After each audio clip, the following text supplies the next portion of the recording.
What would you do if your boyfriend took you on a wilderness hike, then abandoned you in the middle of nowhere to fend for yourself or even die? Hey, I'm Dr. Lana Denny, Bulletproof Babes, self-defense based on behavioral sciences. If you haven't guessed it yet, I'm talking about the infamous Alpine Divorce, which has exploded all over social media lately. And if you're not on social media or haven't heard this term, it's when a man takes his girlfriend to a remote location and abandons her. And it's usually done in some sort of wilderness setting, but it can be in a foreign city, but it'll be someplace that you are unfamiliar with. Now, how this plays out in a wilderness setting is that they ask you on a hike. Then as you're into it, they speed ahead of you and leave you there with no assistance of getting out or even getting home. Unconsciously, the abandoning partner thinks, if I create enough physical distance, I can escape the emotional consequences too. Some emotionally immature men experienced female emotion as something they need to escape from. Crying, fear, pleading, panic, instead of seeing that as a normal human reaction to heartbreak. They experience it as pressure, manipulation, or an attack. So instead of dealing with your emotions, they flee. The remote setting serves several psychological purposes simultaneously. It prevents immediate consequences because breaking up at home means tears, an argument, guilt, but leaving someone on a remote location strips all that away. It's passive aggressive cruelty because some men are uncomfortable with overt cruelty, but they're perfectly comfortable with indirect cruelty, abandonment, neglect, teaching someone a lesson, and letting circumstances hurt the woman for them.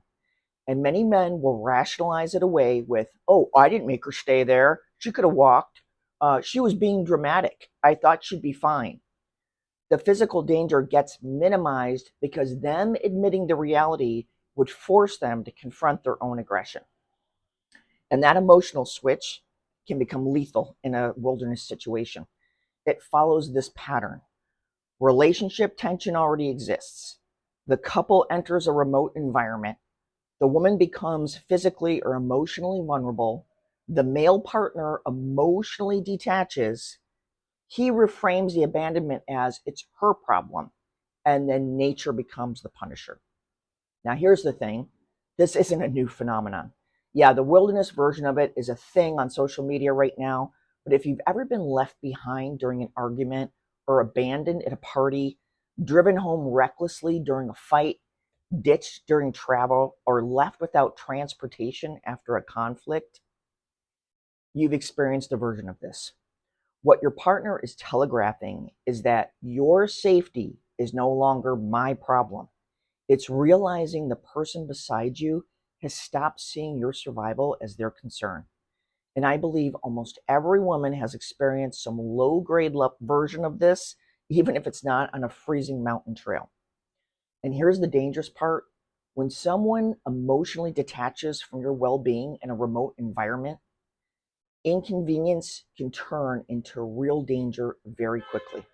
Okay, so how can you foresee the possibility of this? And most importantly, how can you protect yourself? As for seeing the possibility of it, a lot of these situations don't come out of nowhere. Usually there's already tension in the relationship. The guy may already feel trapped or resentful, financially stressed, emotionally exhausted, or just eager to escape. But instead of communicating honestly over time, resentment builds up silently. So there's already an element of friction in the relationship. Here's how to protect yourself. If you're going to go somewhere unfamiliar to you, make sure your phone is fully charged, you have emergency cash, and that you share your location with a friend or family member before you go.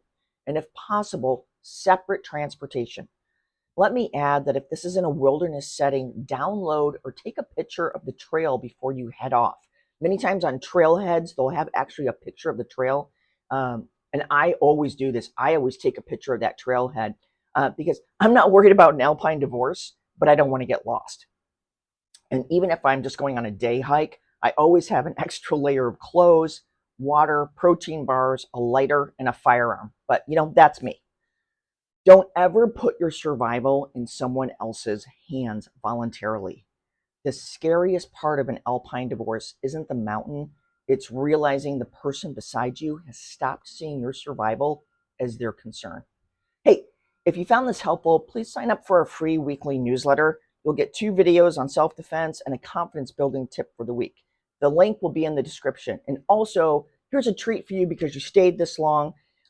If you want to read some real stories of Alpine divorces, I put a link to a great article in The Guardian with women's real stories. I make zero money from that. It's just, you can really see how prevalent this trend is right now. I hope that helps, and I'll see you soon.